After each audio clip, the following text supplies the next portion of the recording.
Leviticus is not only relevant as it theologically establishes for us this precedent for God's grace, but the book is very practical. A word most don't use in regards to Leviticus, but it is. It's very theologically relevant, but it's very practical, especially in the way that it takes the theology of grace and applies it to our lives. It establishes grace, but then carries forth by articulating how God's grace changes everything. God's grace, the presence of God in our midst, in our lives, should have an effect on the way we live, the way we interact with others. It should affect everything. This morning, we're going to do what we always do here at Calvary 316, and that's work our way through Leviticus chapter 19, verse by verse. What will be different, though, is I'm going to attempt to illustrate something about the text that's sitting, interestingly enough, just below the surface that is absolutely radical. In a way, I'm going to kind of try to take you on the journey that I had this past week studying Leviticus 19. About 12 hours I spent in this text listening to commentaries. And about the 8th hour, an idea hit me. Changed the way I viewed everything about the chapter. So I'm going to try to take you on the same journey that I went on, see if you can pick it up, and at the end, if you didn't, no problem. There will be a grand reveal. Verse 1, chapter 19. The Lord spoke to Moses, saying, "Speak to all the congregation of the children of Israel, and say to them, you shall be holy, for I, the Lord your God, am holy. Every one of you shall revere his mother and his father, and keep my Sabbaths. I am the Lord your God." Following a lengthy set of dietary restrictions, in Leviticus 11, verse 44, we have recorded God's first use of this refrain, "You shall be holy, for I am holy." Now, as chapter 19 begins, we again find God exhorting his people to be holy. And don't overlook the significance of those two words, be holy. One of the core traps that people fall into when approaching a chapter like this is in the midst of these directives, these commands, we begin to see them as things that we're to do, as opposed to being a description of what God intends us to be. As we go through chapter 9, don't see these as things for me to do, but a description of what I am supposed to be. God isn't commanding his people to do something. Instead, he's describing what their lives should look like in light of their relationship with God established on his grace. Now, the first characteristic of a child of God living in light of grace is that you'll, quote, revere your father and your mother. The idea behind this word revere spoke of an attitude of the person who'd experienced God's grace, the attitude they were to have towards mom and dad. The Apostle Paul would write in Ephesians chapter 6, to honor your father and mother, which is the first commandment with a promise that it might be well with you and you may live long on the earth. Up front, I understand that for many of you, the relationship that you have with your parents is complicated, to say the least. For others of you, I know that it's probably downright toxic.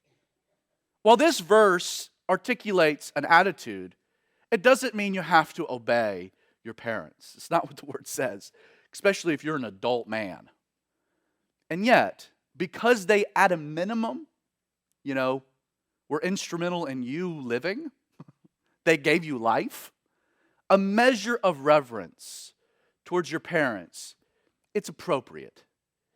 In this verse, God also says a person experiencing his grace will keep his Sabbaths. Beginning in creation, God established the precedent of the Sabbath when, following 6 days of work, God rested on the 7th day. God's work was finished. It was complete. He and the man he had made into his image were free to enjoy life as it was always meant to be enjoyed.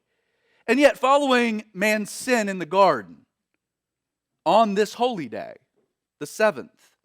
God's Sabbath rest ended as he immediately went back to work in order to bring about his plan of redemption.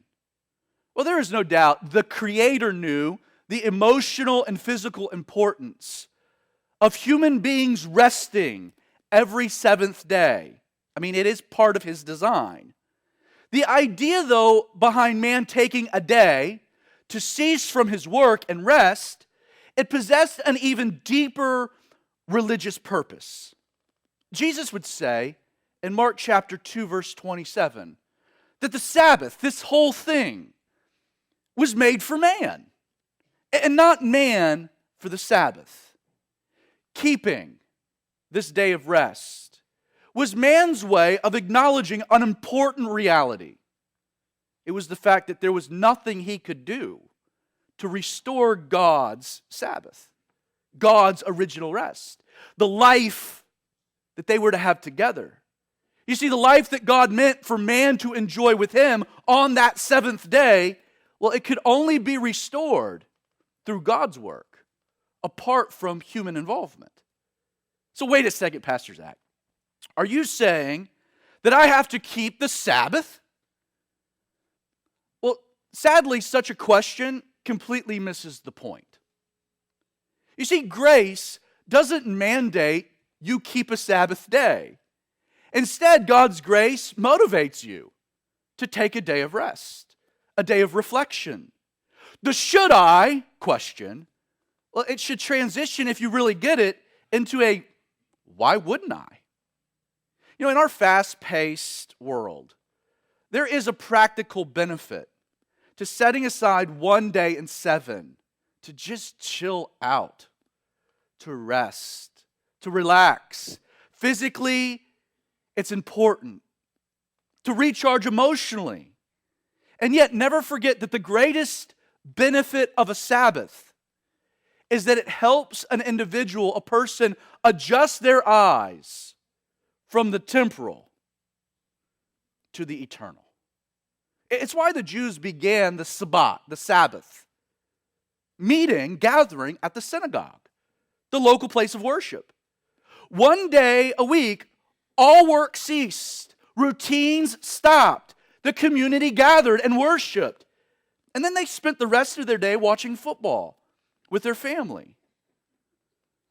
While the traditional Sabbath, understand, it ended when Jesus was resurrected from the dead. And it ended because God's rest was now restored. The early church leaders still recognized the importance of the principle, setting a day aside to recenter spiritually, recharge physically, reset emotionally, one day to worship corporately, and take time to reflect on the incredible goodness and grace of God. I can't emphasize enough the spiritual benefits that will be yielded in your life if you simply prioritize coming to church with your family one morning a week and then taking the rest of the day to relax. Verse 4, do not turn to idols, nor make for yourself molded gods. I am the Lord your God. It's worth noting that God is referring here to two different types of idols. Those that we adopt that already exist, and then those that we actually make for ourselves. We mold and shape for ourselves. If you don't believe that the caution of idolatry is still relevant today, in 1 John chapter 5, verse 21, and 1 Corinthians 10, verse 14, just two of many examples, New Testament believers, you and I, are commanded very specifically to keep ourselves from idols, to flee idolatry. In his book, Counterfeit Gods, pastor and author Timothy Keller defines idolatry this way. Idolatry is anything so essential to your life that should you lose it, your life would hardly be worth living. That's how you know it's an idol. He adds, idolatry then is not just a failure to obey God, it is a setting of the whole heart on something besides God. When you think of idolatry as the little Buddha statue at your famous Chinese restaurant, you're like, I got no problems with that. But when you think of it in this context, idolatry's rampant. In layman's terms, an idol is anything or anyone you give a preeminent position in your life to over Jesus. What's intriguing about this command to avoid idolatry is that it's being given by God to who? The children of Israel in the middle of the wilderness with the physical presence of God right there in their midst. I mean, that's the context. Like, consider that. Like, how is it that God-fearing, believing people could possibly be drawn to idol worship? It's not an accident that this particular mandate follows God's exhortation to do what? To keep the Sabbath. You see, one intends to safeguard from the other. And here's the truth. Gods exist to save people from hell. If you don't believe in hell, you don't need a God. If your perspective remains on the eternal, and so you recognize the eternal reality that there's a heaven and there's a hell, that my physical death is not the end of me, but the beginning of something else, and that reality ends up being predicated upon decisions I make here, well, Jesus becomes a very relevant God. As a matter of fact, he becomes the most logical God because he's the only one that went there, came back, and told us about it. And yet, if your life gets wrapped up in worldly things, counterfeit gods or idols are quick to emerge. As an example, if poor finances, debt, the instability that results from these things is the most pressing issue in your life. As a matter of fact, it's the thing that makes you miserable. Let's just define it as your hell. How quickly a job or a career becomes an idol. You long for that thing because you're hoping it saves you from what makes you miserable. A savior for hell. See how that works? If, let's say, health or body issues are like the dominant thing, your hell, then it's not a surprise that you become totally consumed with a diet or a gym. Not that any of those things are bad, but if they take a preeminent position because you're hoping they save you from something, it's idol worship. The key to idolatry is always keep your perspective where? On the eternal. That's why a Sabbath is important. It helps me take a break from the chaos and to come and to recognize something beyond me, something that's important. My perspective on the eternal versus the temporal. Verse 5, if you offer a sacrifice of a peace offering to the Lord, you shall offer it of your free will. It shall be eaten the same day you offer it, and on the next day. And if any remains until the third day, it should be burned in the fire. And if it is eaten at all on the third day, well, that's an abomination. That's gross. Spoiled meat. No refrigeration, ice boxes. It shall not be accepted. Therefore, anyone who eats it shall bear his iniquity, because he's profaned the hallowed offering of the Lord, and that person shall be cut off from his people. I'm not going to get into this much. You can refer back to Leviticus 7, verses 11 through 21, that deals with this. This is kind of a condensed version of that, so you can refer back to that study. Verse 9, when you reap the harvest of your land, the Lord God says, you shall not wholly reap the corners of your field. So don't reap all of it. Nor shall you gather the gleanings of your harvest. You shall not glean your vineyard, nor shall you gather every grape in your vineyard. You shall leave them for the poor and the stranger. I am the Lord. Fundamentally, any person who's experienced God's grace should naturally possess a heart of love and compassion towards those less fortunate. Apart from God's grace, I would have nothing. That should change how we view others who have nothing. Within Israel, there was this welfare system being articulated right here. A welfare system designed so that the poor and the stranger were able to glean in a field or a vineyard after a harvest. Following the shears, it was legal and permissible for a person to walk behind and collect necessary provisions from whatever was left over. We see a great example of this in the story of Ruth. Unlike our society, though, it should be pointed out that the poor, if you wanted to eat, you had to go glean. There was a system established to take care of your needs, but you had to go and have a little skin in the game. You had to go work for it. It wasn't a free handout. Now, connected with this provision, God goes on the record explaining what the attitude should be of the haves towards the have-nots.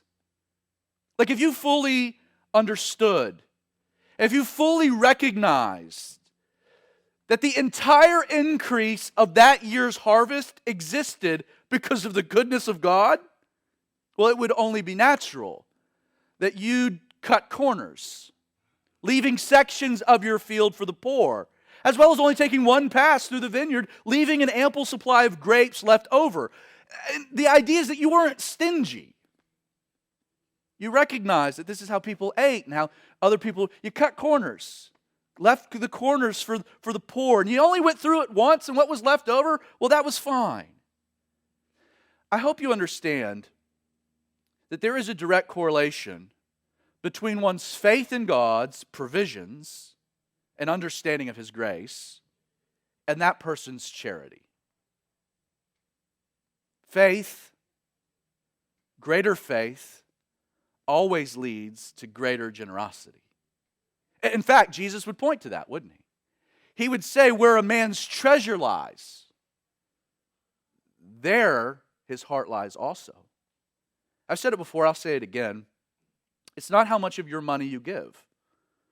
You're thinking about it backwards. It's really how much of God's money you'll keep for yourself. If you understand it's all His anyway. You know, grace. This is another great example of this. Grace doesn't demand you give anything. There's no precondition to that. But grace will always motivate you to be generous. It doesn't demand, but it does motivate. In 2 Corinthians chapter 9, verse 7, Paul will write to believers. He says, so let each one of you give, as he purposes in his heart, not grudgingly or out of necessity, but always remember that God loves, He delights in a cheerful giver. Literally, that word cheerful, I love it. It's a hilarious giver. You're laughing while you're doing it. God, you've been so good to me. I can't outgive you. Verse 11, you shall not steal. It's a good one. And take something by force, nor deal falsely with others. This is to feign obedience, to fake it, to deceive someone. Nor should you lie to another or to communicate a deliberate falsehood. And you shall not swear by my name falsely or base an oath on God's name and then fail to follow through on that oath. Nor shall you profane the name of your God. I am the Lord. In Matthew chapter 5, verses 33 through 37, Jesus said, you have heard it said of old, you shall not swear falsely, but shall perform your oaths to the Lord. But I say to you, do not swear at all, neither by heaven, for it is God's throne. And then Jesus says, but let your yes be yes, and your no, no. In the Hebrew, this word profane, you shall not profane the name of your God. It doesn't mean to take the Lord's name in vain, as we kind of have, presented it. It's more broad than that. The word means, this word profane, it means to take what is common and bring it down. That's what the word means. To make something common when it isn't. Like the idea being articulated in light of God's grace is that our desire should be first and foremost to do what? To live our lives in such a way that it isn't common or profane. Our lives shouldn't look like everyone else's lives. We should live in a way that what? The name of God is not made common, but magnified. In Matthew chapter 5, verses 14 through 16, Jesus said of His disciples, He said, you're the light of the world. And then He adds, so let your light so shine before men, that they may see your good works and what? Glorify your Father in heaven. In Acts chapter 10, when Peter, this kosher Jew, is dealing with the ramifications of the gospel being extended out into the Gentile world, God says something interesting. He says, Peter, what I've cleansed, never call common, because it isn't. Verse 13, you shall not cheat your neighbor, intentionally defraud him, nor rob him. The wages of him who is hired shall not remain with you all night until morning. Basically, if anyone or someone is working for you with an expected wage, so you've hired them with an agreement, it's just inconsistent with the grace that you've received from God if you were to withhold that person's pay. If someone's working for you, pay them. That's what God's saying. It's a good thing. Don't wait till tomorrow. Pay them today. Verse 14, you shall not curse the deaf. I don't know how they would hear you. The idea of this, curse the deaf, it's to view them literally as if they're insignificant or of less value. That's what the idea is. Nor shall you put a stumbling block before the blind. Man, God's got to deal with our base behavior. Don't trip the blind guy, you know? What that's articulating is don't act in such a way that you would cause someone in such a condition unnecessary harm. But fear God. I am the Lord. Again, knowing that apart from God's goodness, we could just as easily find ourselves in a terrible condition, our heart towards the handicapped should be of love and compassion. You know, if Jesus demonstrated anything during his earthly ministry, you can make the case that his heart towards the physically afflicted was totally evident.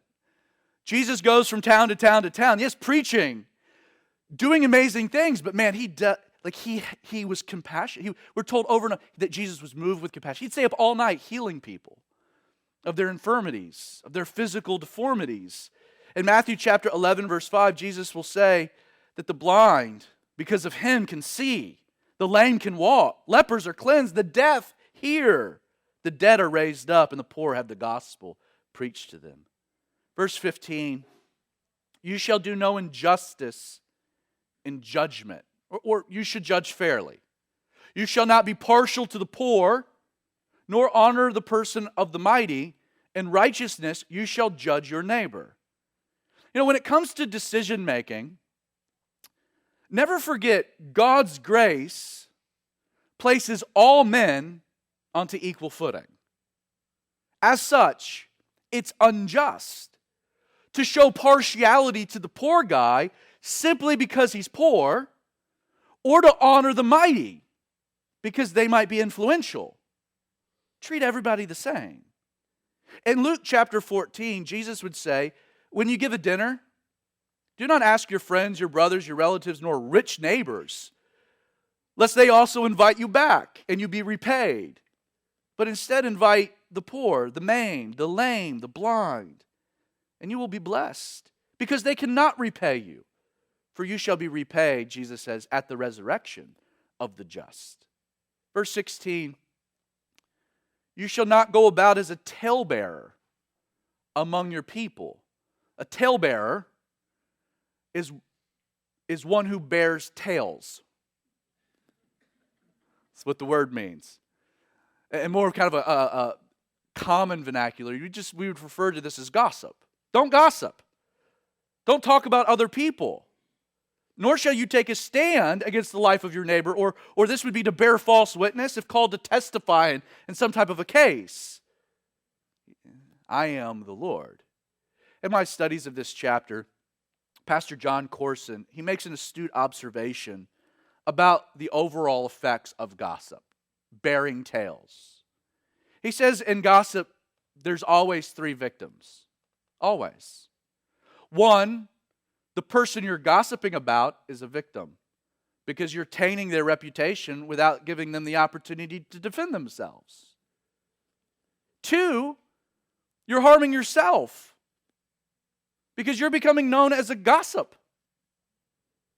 And 3, gossip hurts the person you're talking to because you're poisoning their perspective. It's been said, great minds talk about ideas. Good minds converse about events, but small minds talk about people. Here's a good rule of thumb. If a person gossips to you, always know they'll likely gossip about you. Jesus actually cautions in Matthew chapter 12. He says, "For out of the abundance of the heart, the mouth speaks. A good man out of the good treasure of his heart brings forth good things. An evil man out of the evil treasure brings forth evil things. But I say to you that for every idle word men may speak, they will give an account on the day of judgment. For by your words you will be justified, and by your words you will be condemned." There's no point about talking about others or bearing tales. Verse 17, "You shall not hate your brother in your heart. You shall surely rebuke your neighbor and not bear sin because of him." Simply put, God's love, the experience of God's love, something you don't deserve at all, unmerited favor, that should make it impossible for you to hate anyone, to hate another. In fact, in 1 John chapter 3, verse 15, we're told that whoever hates his brother is a murderer. And you know that no murderer has eternal life abiding in him. Hatred towards someone should tell you a lot about what's going on in your own soul. That being said, when you're harmed, because we live in a messy place, a messy world, and you're going to get hurt, God says how you deal with it is don't harbor it. Go to that person and deal with it. Let it go. Verse 18, "You shall not take vengeance, nor bear any grudge against the children of your people, but you shall love your neighbor as yourself. I am the Lord." Taking vengeance upon another is really a dangerous proposition. And here's why. At every point, at some point, every victim has also been a perpetrator. Vengeance would make things really messy because you'd be acting out and you'd be getting it back. Additionally, bearing a grudge only infects the victim. It doesn't deal with the problem. It infects the victim with a cancer that will destroy that person. In Matthew chapter 5, Jesus says, "You've heard that it was said, an eye for an eye and a tooth for a tooth." Taking teeth from people, right? An eye for an eye, a tooth for a tooth. But I tell you, not to resist an evil person, but whoever slaps you on your right cheek, turn the other to him also. Jesus says some radical things. According to God, the only possible mechanism for healing if you've been wronged is to love.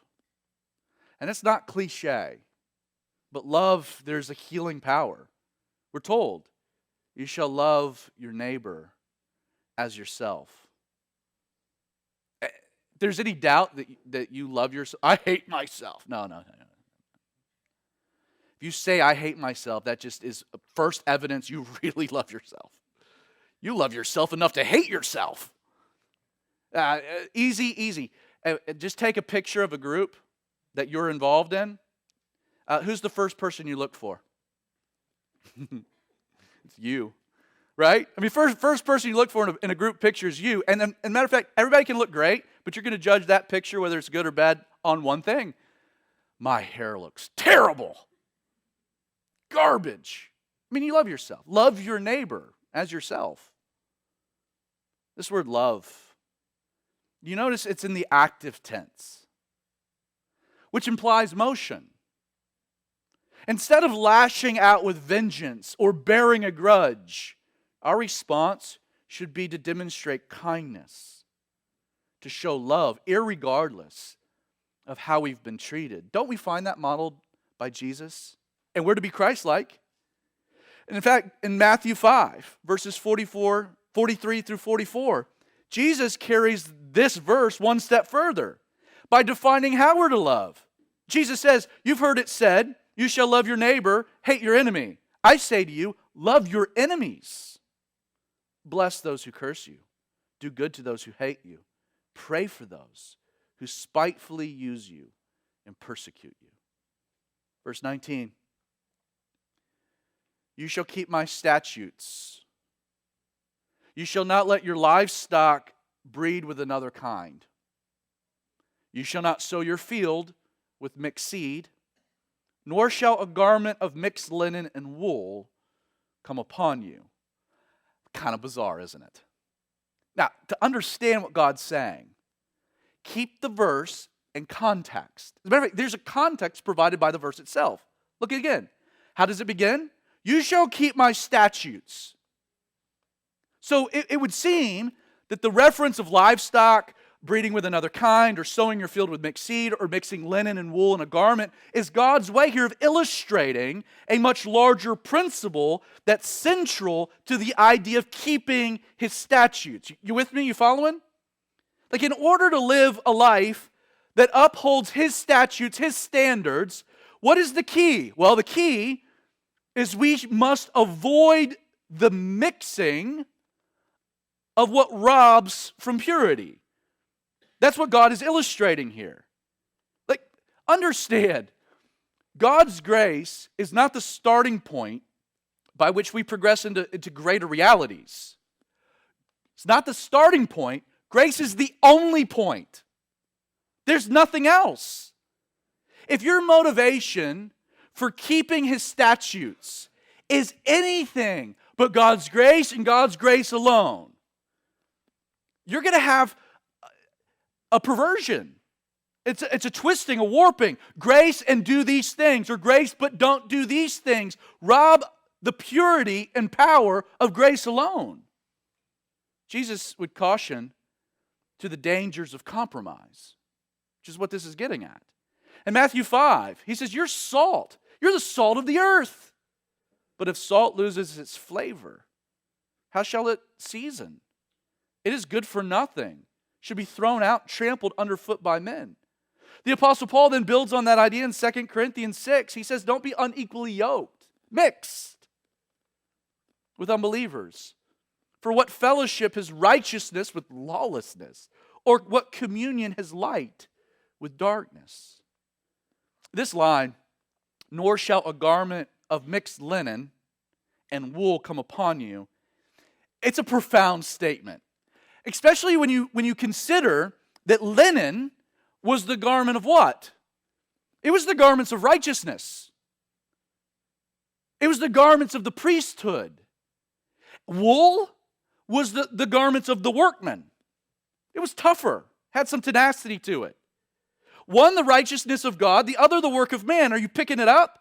Like, what God is illustrating is He's saying, don't mix my righteous garments with your workman garments.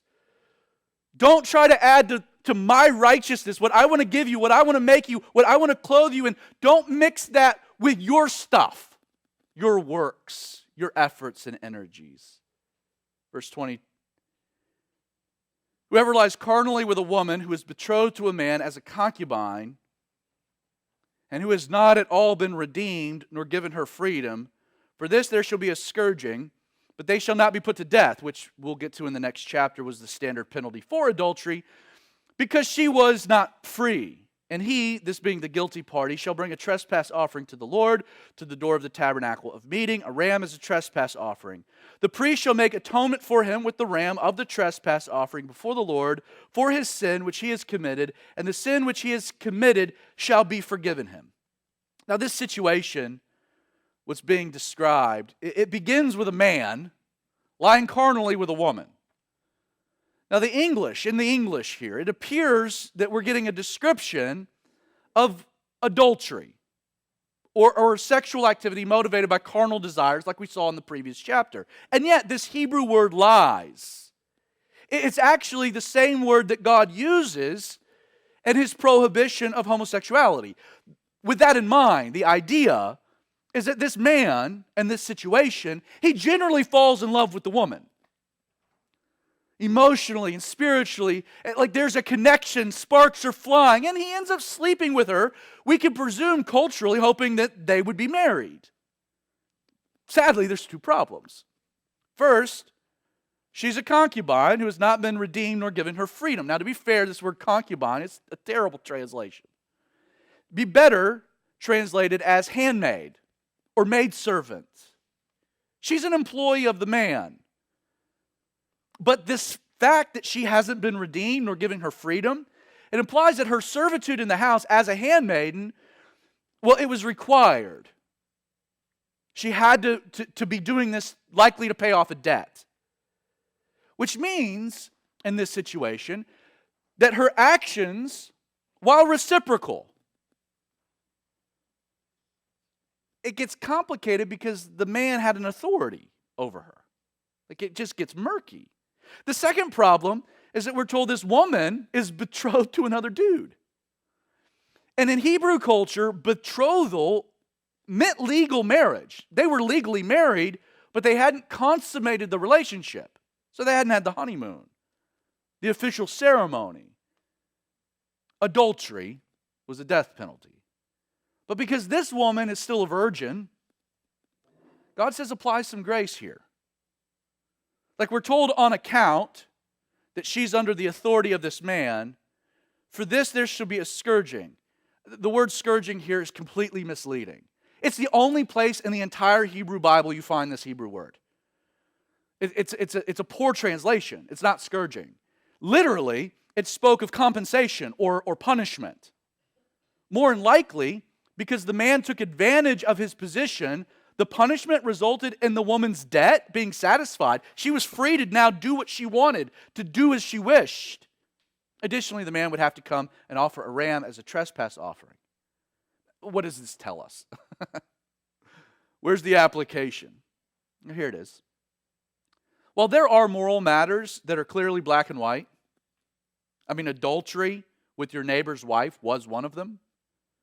When you wade into the more complicated gray issues, which they exist, falling in love with a woman that's betrothed, but they haven't consummating it, just kind of messy.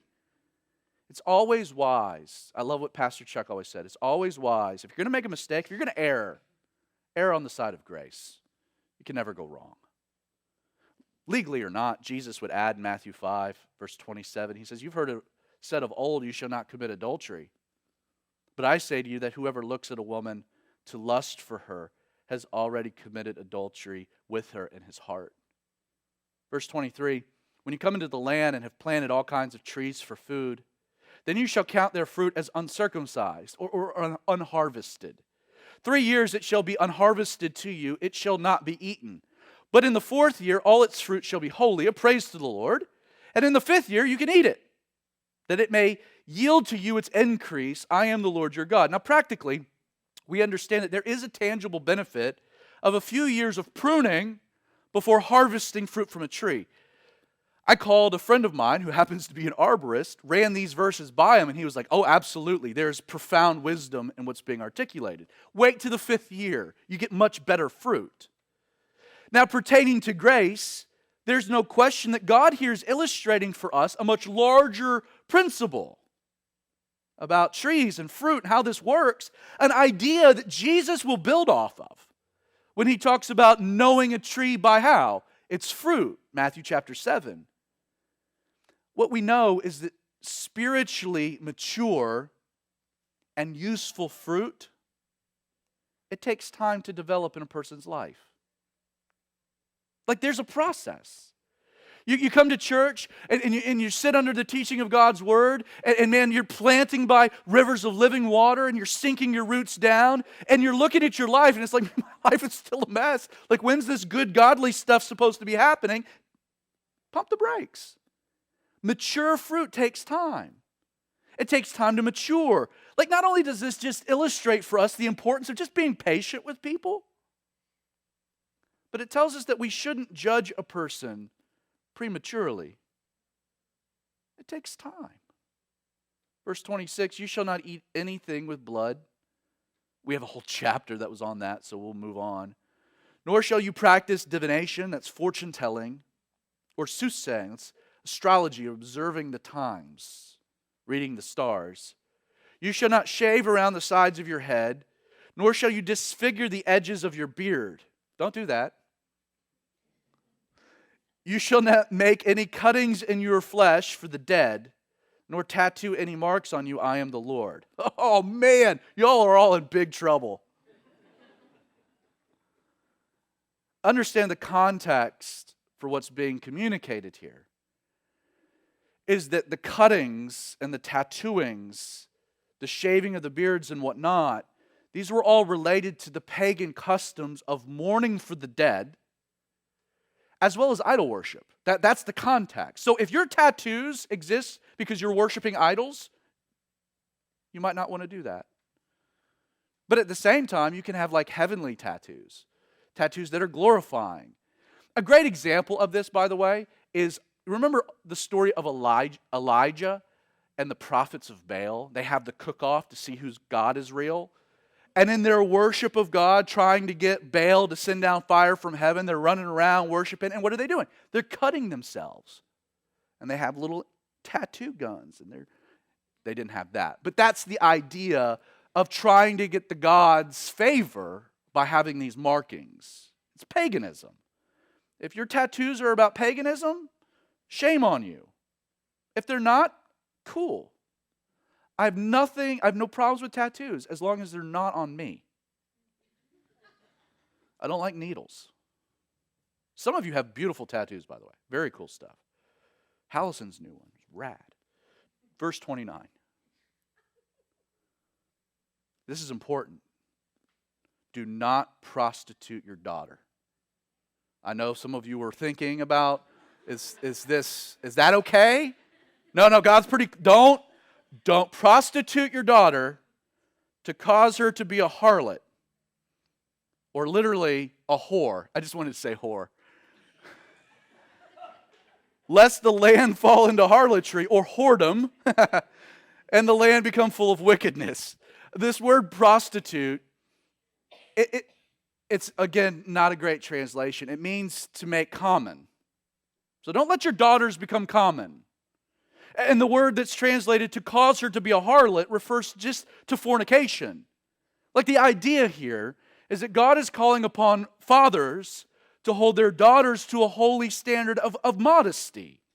And the importance of that is so that the larger societal framework doesn't fall into decadence. That's the idea. Verse 30. Oh, by the way, verse 29 is about whores. Just again wanted to say that. Verse 30. You shall keep my Sabbaths and reverence my sanctuary. I am the Lord. Give no regard to mediums, familiar spirits, it's demon stuff. Don't seek after them to be defiled by them. I am the Lord your God. In the context here of raising daughters in a godly way, we find, again, the exhortation to keep the Sabbath, right? The idea is that you should prioritize as a dad incorporating spiritual things into the life of your family, while at the same time keeping distance from the demonic or worldly influences. Verse 32, you shall rise before the gray-headed Larry and honor the presence of an old man, Larry.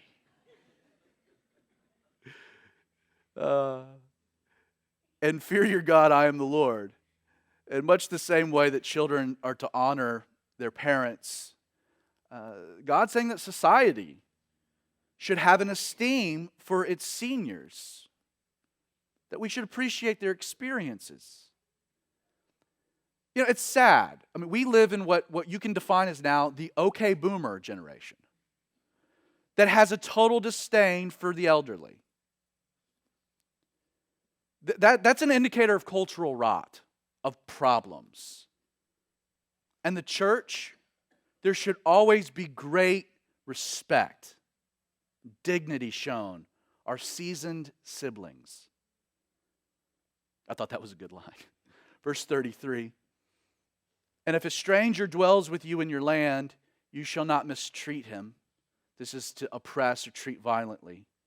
The stranger who dwells among you shall be to you as one born among you, or treated as a native Israelite.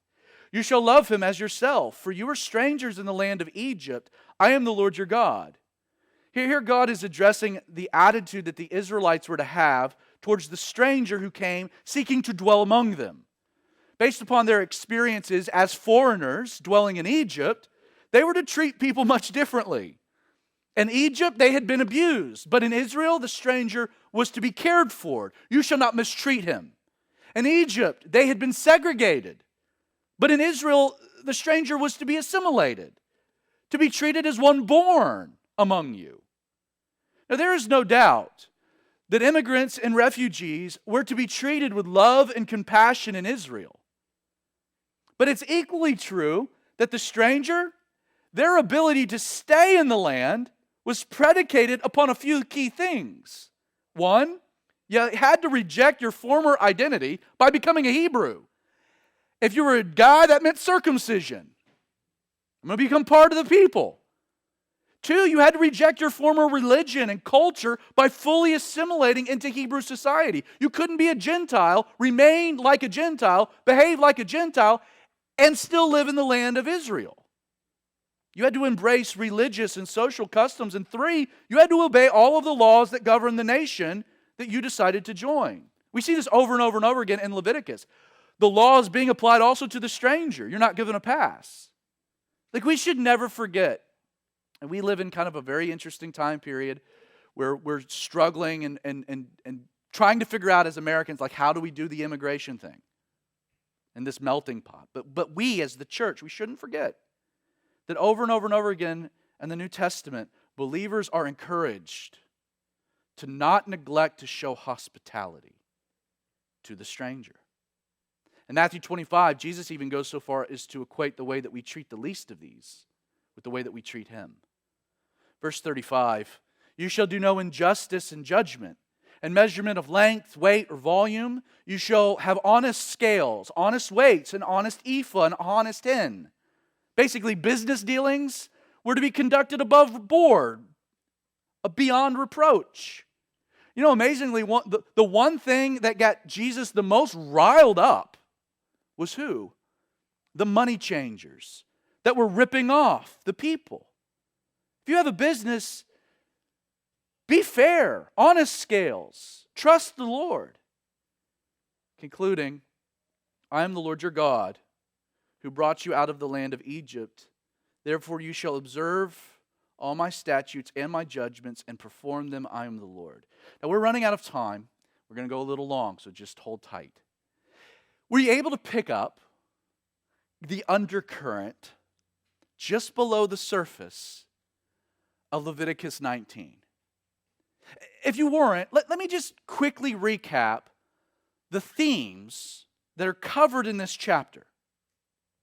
Being holy, honoring parents, keeping the Sabbath, idolatry, compassion to the poor, being generous with our harvest, stealing, deceiving others, lying, swearing on God's name falsely, taking God's name in vain, paying employees, kindness towards the deaf and blind, showing no partiality in judgment, not gossiping, bearing false witness, hating your brother, loving your neighbor, not mixing those things that should remain pure, grace towards sexual sin, how to judge a tree and fruit, avoiding the occult, respecting the elderly, treating the stranger with dignity and kindness, conducting business honestly. The case can be made that the description of the holy life that we find in Leviticus 19 is identical to the one established for the Christian in the New Testament. Like again and again and again, as you go through the New Testament, I was going through this chapter and I was like, I've heard this before. Like over and over again, all throughout it just consistently pointing back, going back. In fact, I'm convinced Leviticus 19, which I now call God's sermon from the tent, lays the foundation for Jesus' Sermon on the Mount. The parallels are radical. Think about it this way. How does chapter 19 begin? Be holy. Not do holiness, but be holy. How did Jesus begin the Sermon on the Mount? With a list of beatitudes. Not do attitudes, but beatitudes. One of the grand accusations levied at the Old Testament is how it presents God as possessing a heavy hand. But what's fascinating is how Jesus and the New Testament authors are constantly taking what we find in Leviticus 19, and what are they doing with it? Are they diluting it? No. They actually take it one step further. You shall love your neighbor. Jesus says, you should love your enemies too. You shall not hate your brother. You should do good to those who hate you. Pray for them. You shall not murder. Don't even be angry. You shall not commit adultery. Oh man, lust? Well, that's a bigger thing. You shall leave the corner of your fields for those that are lacking. What would Jesus say to the rich young ruler? Sell everything and give it to the poor. Who's heavy-handed? Jesus. You know, in Matthew chapter 5, verse 17, in the beginnings of the Sermon on the Mount, Jesus, he says that he didn't come to contrast himself with the law, nor did he come to do away with the law. Instead, Jesus says, do not think I came to destroy the law or the prophets. I did not come to destroy, but to fulfill. The problem that Jesus had with the religious leaders was that they failed to actually understand what the law was all about. The law wasn't rules for them to obey, but a description of the very people God intended to make them into. And they missed that. You know, in the context of everything we've been discussing about God, taking this group of people and creating them into a separate and holy nation, it's not an accident that our chapter ends with Genesis language. This word, you shall observe. It's the same word we find in Genesis 2, verse 15. The Lord God took man, put him in the Garden of Eden to tend and keep it. Same word. Aside from this, and perform them, this word perform, it's also foundational to the creation narrative. Genesis 1, verse 11, as an example, God said, let the earth bring forth grass, the herb that yields seed, the fruit tree that yields fruit according to its kind, that yields fruit, that's the same word, perform, whose seed is in itself on the earth, and it was so, and the earth brought forth grass, the herb that yields seed, the tree that yields, again, performs fruit. And God saw that it was good. You ever seen a tree struggle to produce fruit? No. It doesn't.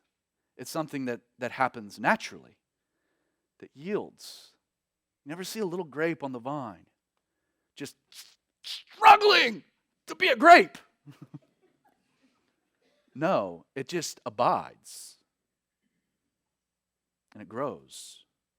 You see, the idea that God is articulating at the end of this chapter is that the attitudes and the actions described in the chapter were something that He would yield in their lives as long as they tended, keep His word.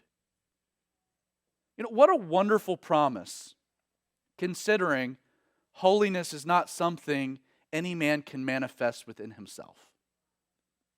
Again, you can't do holiness. You must be made holy, which is what God's promising His people, what He would accomplish in them. In the same way that God brought forth vegetation from the earth, He's promising that He would make them holy if they just rooted in His word. I'll close with this. One of the grand debates surrounding Leviticus is how much of it should we as New Testament Christians be doing? To this, I'd simply say we're to do none of it. but embody all of it. Something that only can happen embodying righteousness.